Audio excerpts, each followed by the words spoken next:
Hello. Again, yeah. Hello, everyone, and welcome to the fourth part of the fanfiction reading of Life Isn't a Fairy Tale by AdamGrayson. So, we've done the first 9 chapters. It's already been pretty intense, you know.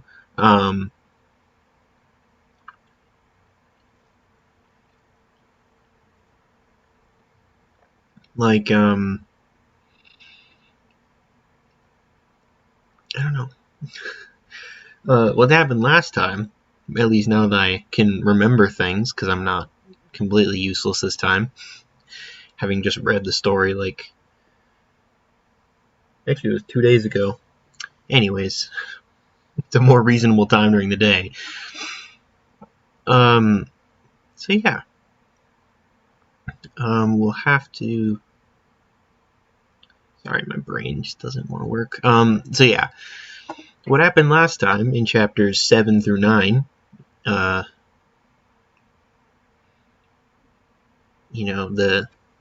gang all came back from their attack on, or from their defense of the Shnee Company, something like that.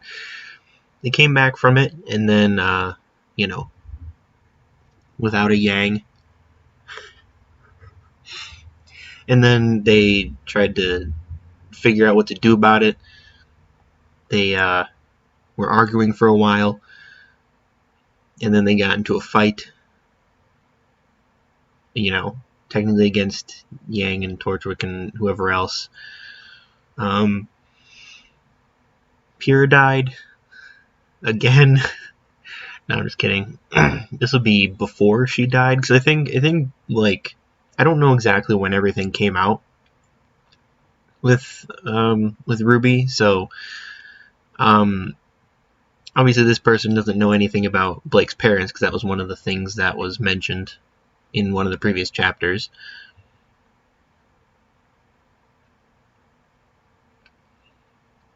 But yeah, so I believe this would have been done before Pyrrha died in the story, and really anything else happened.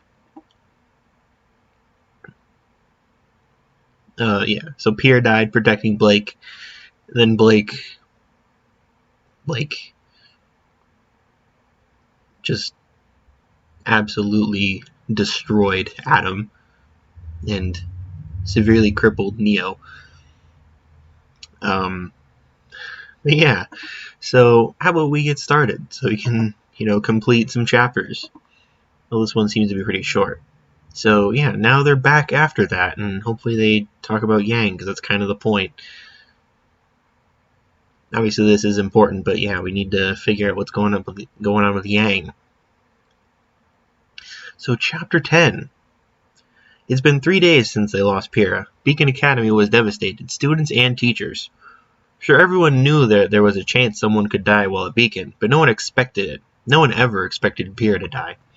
Pyrrha's family came to bury their daughter, allowing teams RWBY and Juniper to attend. Pyrrha's little brother was only 5. He didn't understand exactly, but he reminded them all of Pyrrha. Her parents were aware she was with Blake and surprised the Faunus by hugging her and allowing her to keep Milo and Akuo. She kept Akuo on her right arm up near her shoulder while Milo hung from her hip. RWBY was worried about the Faunus. Blake was withdrawn before, but that was before they became a family. She and Weiss hardly saw their teammate anymore outside of class. Blake wouldn't talk to them unless they cornered her, but when they mentioned Pyrrha, she would run. Usually Blake was quiet when she snuck out during the night. When RWBY awoke to their dorm's door shutting, she immediately noticed Blake's bed empty and put 2 and 2 together. She quietly slid off the bed so she didn't wake Weiss and slipped out of the door. She saw Blake turn a corner and quickly followed after her. She kept waiting for Blake to spin around and shout at her for following her, but the Faunus never did. RWBY wasn't surprised when she found herself following Blake into the park next to Beacon. Blake sat on the bench she used to share with Pyrrha, and RWBY could hear soft sobs. RWBY sat on the bench beside her and wrapped her arms around her teammate. Blake gasped in surprise and tried to pull away, but she found she couldn't get out of RWBY's grip and buried her face in her leader's neck. Ruby softly ran her hands through ebony locks and whispered softly, "Let it out." Ruby held the older girl close for what seemed like hours while she cried. She had always wanted to hold Blake like this, but not in this circumstance. When the tears finally stopped flowing, Blake softly pulled away. Ruby allowed her to, though a little reluctant. Blake wiped her eyes. "What are you doing here, Ruby?" "You woke me up when you were leaving," Ruby told her. "Oh, well, you can go back to sleep. I'm fine," Blake said. Ruby sighed. "Blake, I caught you sneaking out at 2 a.m. to come cry at a park where you and Pierre used to sit. That's not fine." Blake turned her body away, refusing to look at the smaller girl. "I mean it, Ruby.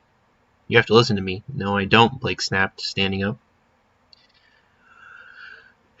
Ruby jumped up and shoved the girl back down and stood in front of her. "Yes, I do. I'm not letting you run away this time. Stop pulling away from us. We can help you." "Help me? Ruby, you can't help me. I lost my girlfriend. You can't understand how it feels. It's not like losing your mom." Ruby nodded slowly. "No, it's not. It's true. But it's the death of a loved one. I know how that feels. We've felt it before. Me, Yang, Weiss, and even you.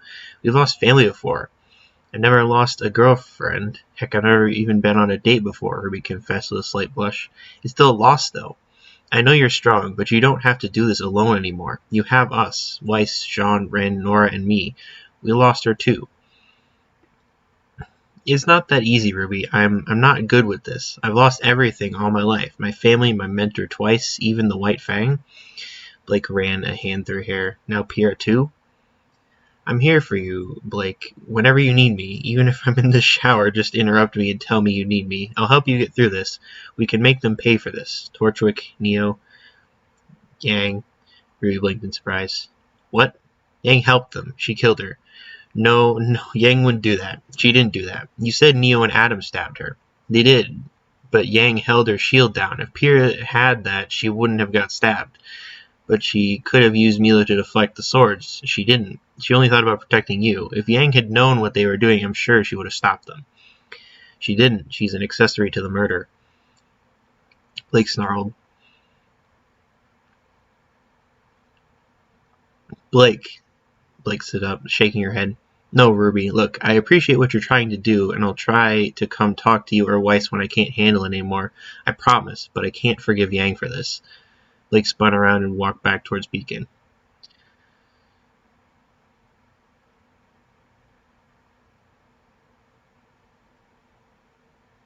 Oh boy.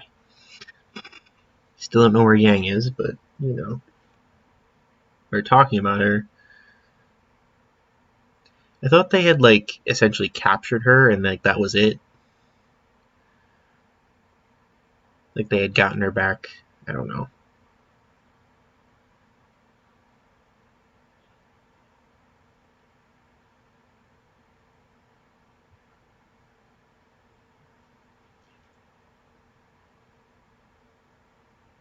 Okay. The next day, Ruby found Weiss in the Ruby dorm, lying on her bed. "Weiss, we have a problem." Weiss sighed and put her textbook back on the table. She murmured, so much for trying to study. Weiss looked up at Ruby. "What is it this time?" "Blake blames Yang for what happened to Pyrrha." "What? No, it wasn't her. She said she was an accessory because she held Aqua down." Weiss shook her head. "I'm not sure if Yang knew she should. I'm sure if Yang knew, she wouldn't have." "That's what I told her," Ruby said. "Well, what do we do?" The shrug she received wasn't a good answer. "Ruby." "I don't know, Weiss. I really don't. At least I convinced her to come talk to us instead of running off." That is good, but what about Yang?" Ruby sighed, giving her another shrug. "Maybe we should just leave this alone. The death is fresh in her head. Maybe when she calms down and thinks this through." The door burst in and Blake walked in, rage in her eyes. Ruby looked at her worried. "Blake, what's wrong?" "They found Neo," Blake growled. "That's good, right?" Weiss asked. "She's dead." "Oh man."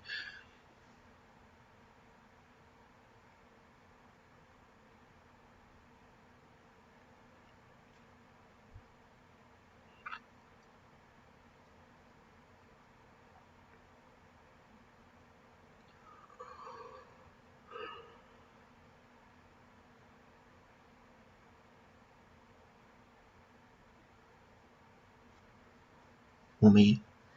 Okay. Take a drink first.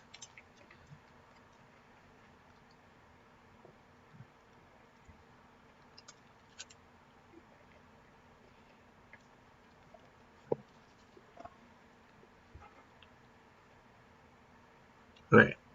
Chapter 11. The last remaining White Fang member ran into the empty warehouse and slammed the door shut behind him. Yang Xiaolong had come in a moment before him, still in shock at what she witnessed. Adam and Neo killed Pyrrha. Her friend was gone and she was partly to blame. That wasn't enough, though. Yang went into the secret entrance, hidden in the corner and leading down steps to a big room, with doors on all sides. Lilac eyes turned red as Yang stormed up to Torchwick, who was ordering one of the medics to look at Neo. Torchwick spun to face her just as Yang reached him. "You said no one would die. You said my friends would be safe." "Settle down, Goldilocks." Torchwick held up a hand innocently. "I didn't give any kill them orders. You've already done enough damage against us as it is. You're lucky none of them saw you. All I did was throw Pierre's weapons at them." "You threw that shield so hard it shattered Neo's jaw," Torchwick said. Flames emitted from Yang's hair. "She deserved it. She killed my friend. I told you I would help you if none of my friends were hurt. I want to see her now." "Whoa, Blondie, that's not..." Yang snapped. "Screw the deal. You went back on your word. I want to see her." Torchwick shook his head. "No way in hell. You're going to calm down before you burn the whole building down."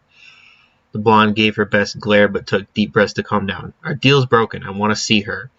"You're not in any position to make demands," Torchwick snapped. "Go beat the hell out of the punching bags in the training room. We'll discuss this once you've calmed down and I've checked on my right hand." Oof. Torchwick walked off into the medical room. Yang sneered but stormed to the training room.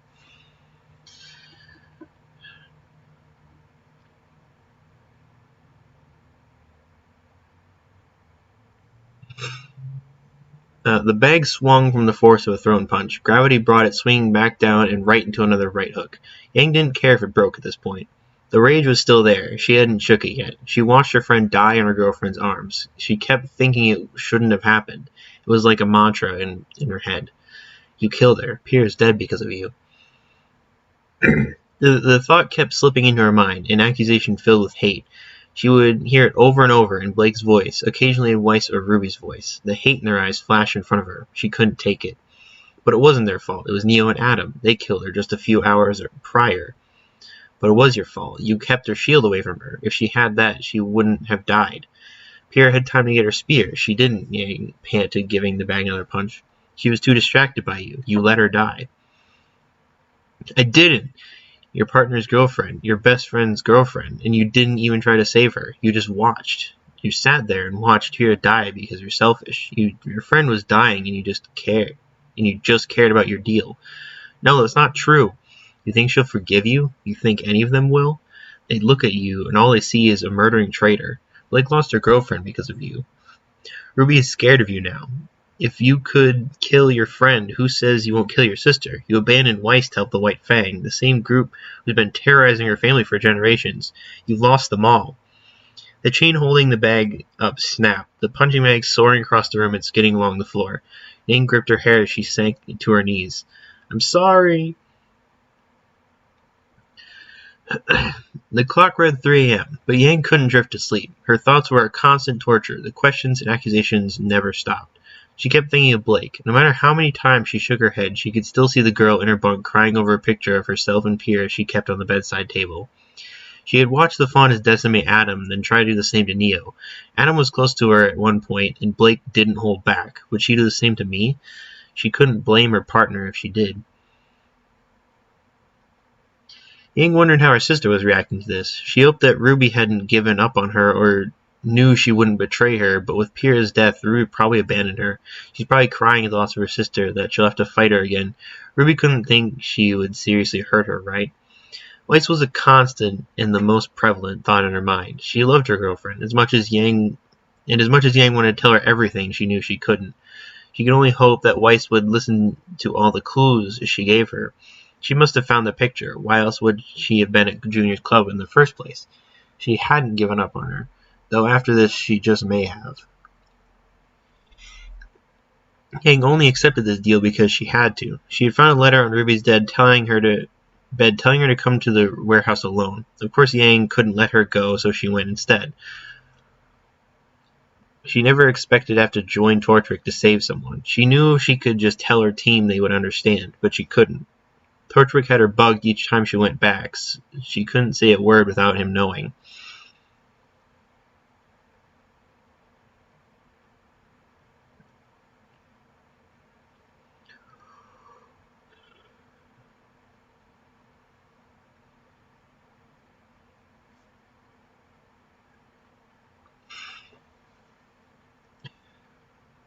Yang sighed, rolling over to try to rest. She had to stop thinking about it and get some rest. Tomorrow she had to convince Torchwick to let her see her, maybe by force. With all of her thoughts, it was a while before she drifted off to sleep.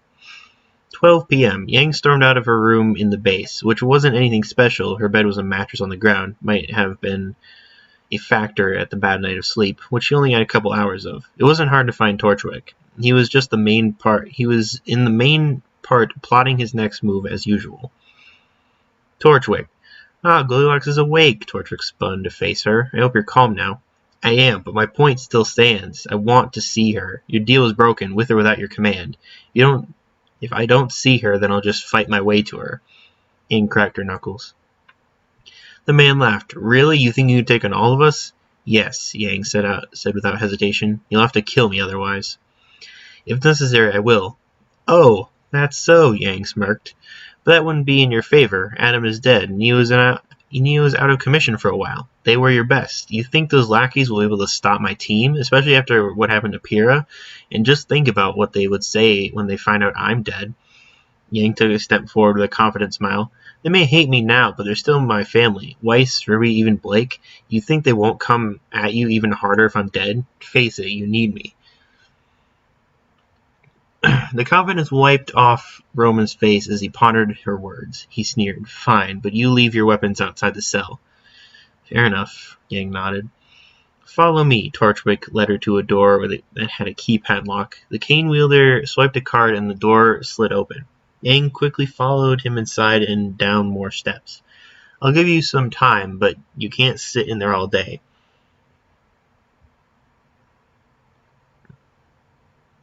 I suppose I'll let you visit periodically if you keep in line. Yang ignored him for the most part. She was sure he wouldn't do anything against her. Roman stopped at a door at the end of a long hallway. It also had a keypad lock on it. Gauntlets? Yang pulled Ember Celica off her arms and handed them to him. They better not have a scratch on them. Torchwick rolled his eyes, placing the weapons on a bench next to the door. He swiped his card through the keypad and the door opened up. Go on.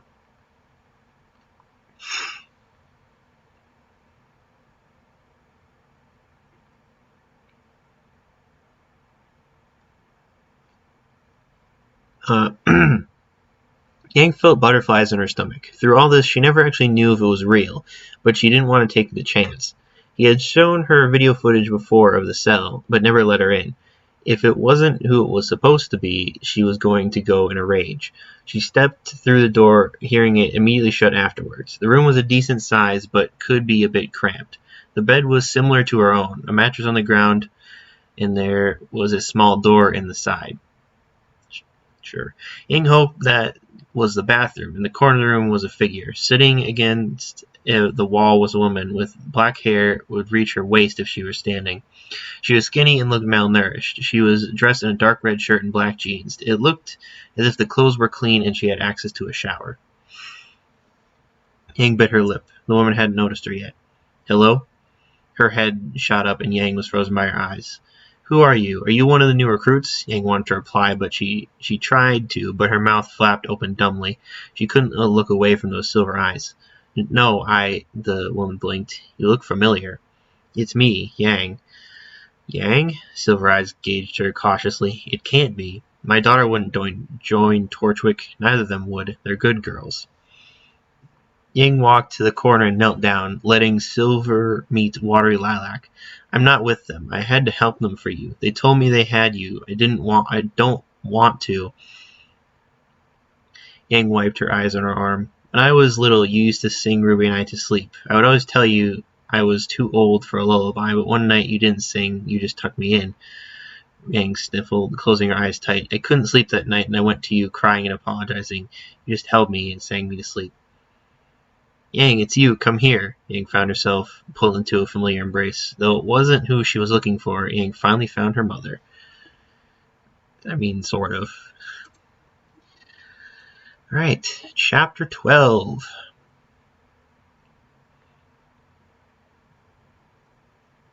Man, am I excited. I still can't believe it's you, Yang murmured against her mother's shoulder. She had curled up into her side like she used to. The Summer's hair hadn't been as long as her own then. Not a word had been said for minutes now. Yang felt like she was about to explode from joy. We thought you were dead. Summer softly stroked her hair. I should be. What happened? Summer sighed. Back when I left Torchwick was still a rising criminal. I was supposed to infiltrate his group and leak information. I wasn't supposed to contact any of my family until the mission was complete. We weren't sure what he was up to, so it was a precautionary measure, but I got caught. He put my cloak out near one of my dead drops to make everyone think I was dead. You should have told Dad at least, Yang snapped, but immediately softened. I'm sorry, it was so hard on us. If we had just known you were alive. I wish I could have told you. I really do. I was so worried. How are they, Taiyang and RWBY? Yang momentarily broke eye contact with her stepmother. Dad's not really the same. He was a bit distant at first, but then he just put on an act in front of us. He lost my biological mom, and then he lost you so soon after. I think it was too much for him. Uncle Crow has been helping a lot through, not a lot though, not so much anymore. Jesus. What about RWBY? Yang smiled. She's great, Mom. We're huntresses in training at Beacon. We're on the same team, and she's a leader. You'd be proud of her. She's a leader? Isn't she a bit young to be a Beacon? Well, Summer sounded confounded. She didn't seem upset. Yang nodded. Yes, but Oddsman let her come from Signal early. Crow taught her how to master her scythe. Summer cracked a smile. Scythe? Sniper scythe. Following in your footsteps, Mom. I guess I had to be different with Ember Silk on my shotgun gauntlets. And you're here because of me. Why don't you get your team to help you? At first I wasn't sure it was really you. It could have been my biological mother. I didn't want to involve them. Plus, Torchwick has his plan. If I stray from that, there's no telling what he'll do to you. I can handle myself. Mom, you're chained to a wall. You look like you haven't been fed well, and you don't have your weapon. I can't risk it. Besides, my team probably hates me.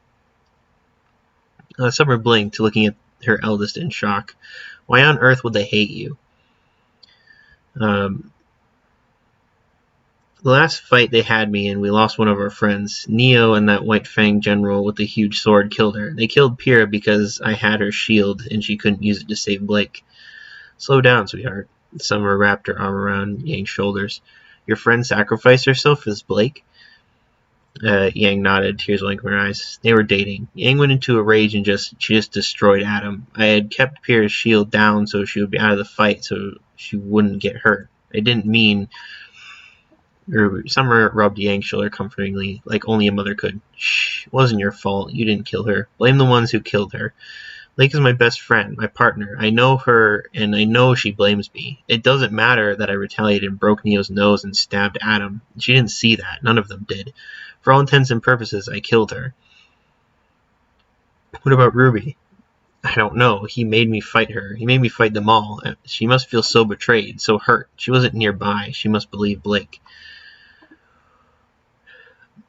She's your sister, Yang. I'm sure she hasn't lost faith in you.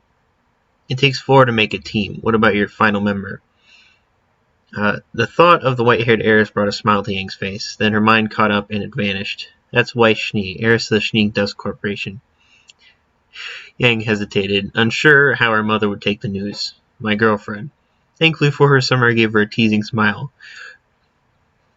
Shooting high, aren't you? Oh, sorry. It's a little funny there.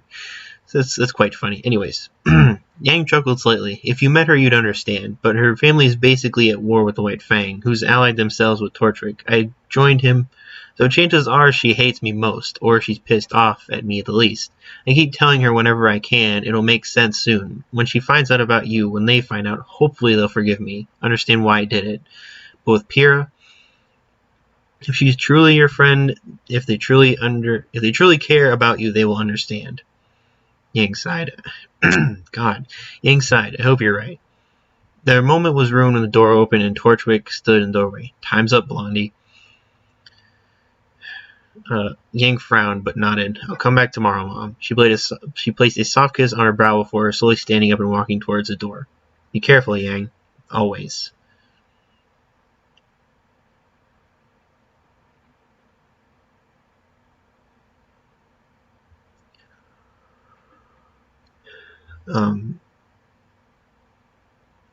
Torchwick looked at her as the door shut. Feel it better now, Blondie?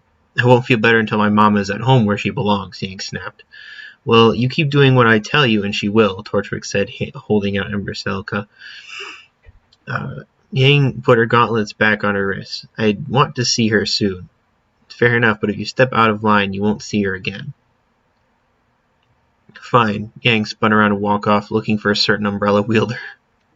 Oh, God. Present time, I guess. What do you mean she's dead? Ruby questioned. Blake snarled. They found her almost dead in an alley. They were going to question her, but she died before they could do anything. What'd she die from? She was beat up, shotgun shells and some burns. Weiss raised an eyebrow. Do you know who did it? Do you know who did it? Man, I wonder. No, but it doesn't matter. I was supposed to kill her. She killed my girlfriend, Blake snapped. Ruby put her hands on Blake's shoulders. Hey, calm down. We're not your enemy. We're your friends, Blake. The truth is Neo is gone. That's good, right? Yeah, I guess. We care about you. We want to help you. We'll take them down. How? Now, before Ruby could reply, a knock came from the door. A sullen John poked his head in the doorway. Weiss, there's someone asking for you downstairs.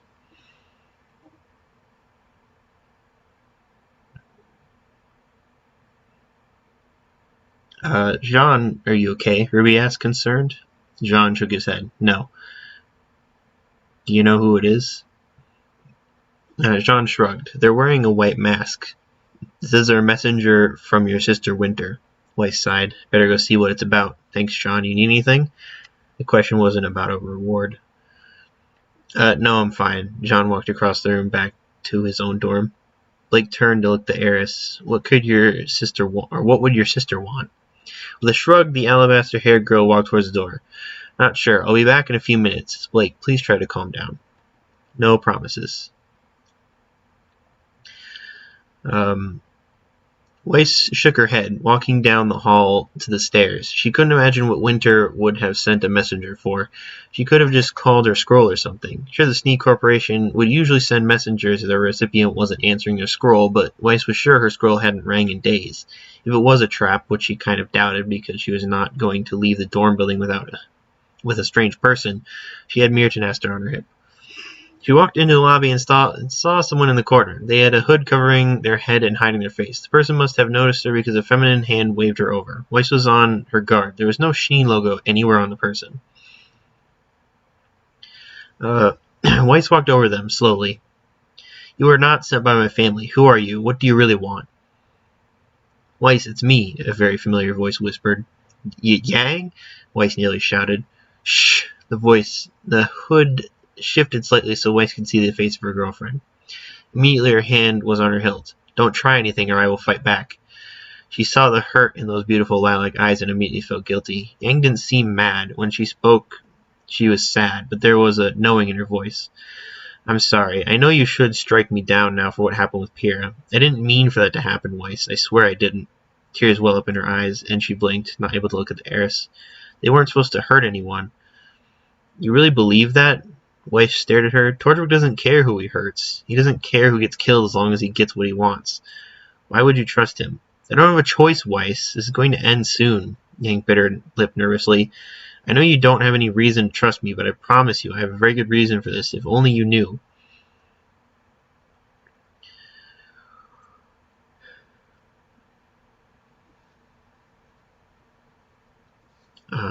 Weiss cut her off. You keep saying that. If I knew what it was, I'd understand, but you have yet to tell me what it is.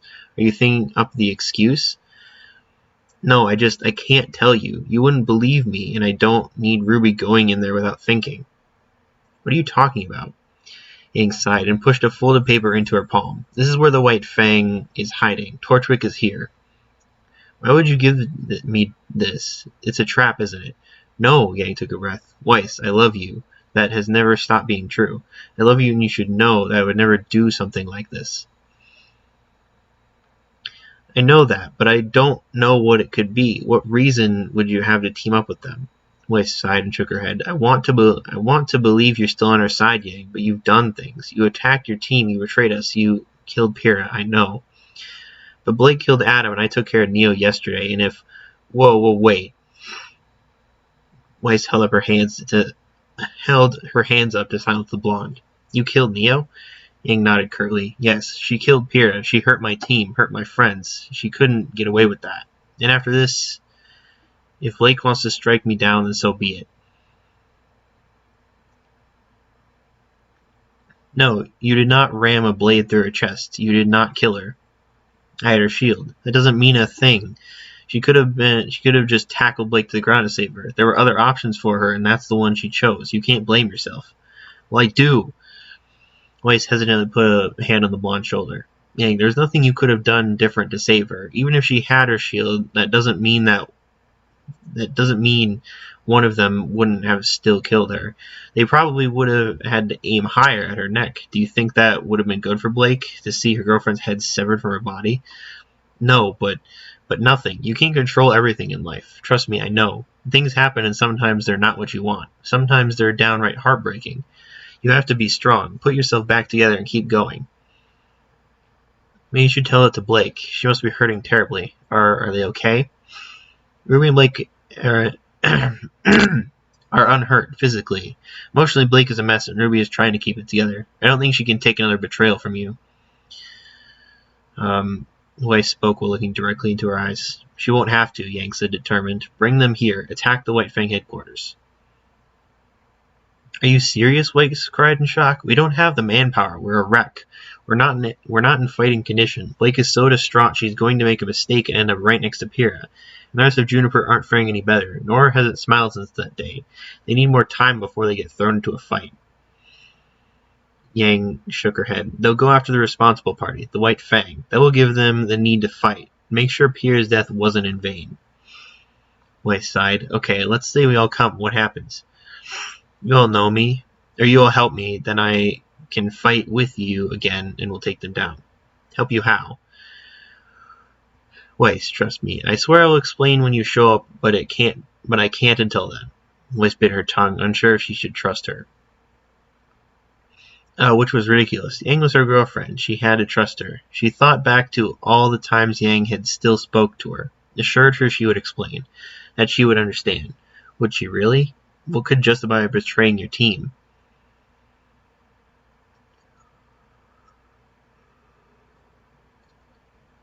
I'll ask them. I won't make any promises, but I'll ask them. Yang nodded. We're doing this the day after tomorrow. If you don't show up, I'll have to do it on my own. If you think you need the extra manpower, ask the twins for help. Junior's at the headquarters now. I'm sure they'll want to be sure he's down. Yang, if this goes wrong, just know that I love you. Like, I really do. I'd do anything I could to make you happy, and I'm sorry I was such a crap girlfriend in the end. Without waiting for a reply, Yang bent down to capture her lips. Weiss melted in the familiar touch, forgetting everything else. The kiss was short-lived, and with a quick goodbye, Yang was gone out the door. Goodness. Okay. So, there's 3 more chapters, and this video has been going on for long enough, so I should probably end it. And next time we'll come back and do the final bits of the story. Finish it up, see what happens. Yeah, should be interesting. It's probably not going to be the happiest of endings, but I guess, we'll have to see. Oh boy.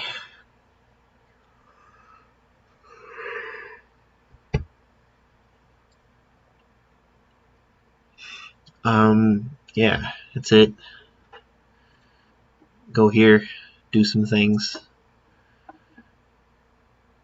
help out, and That's all I got. Goodbye.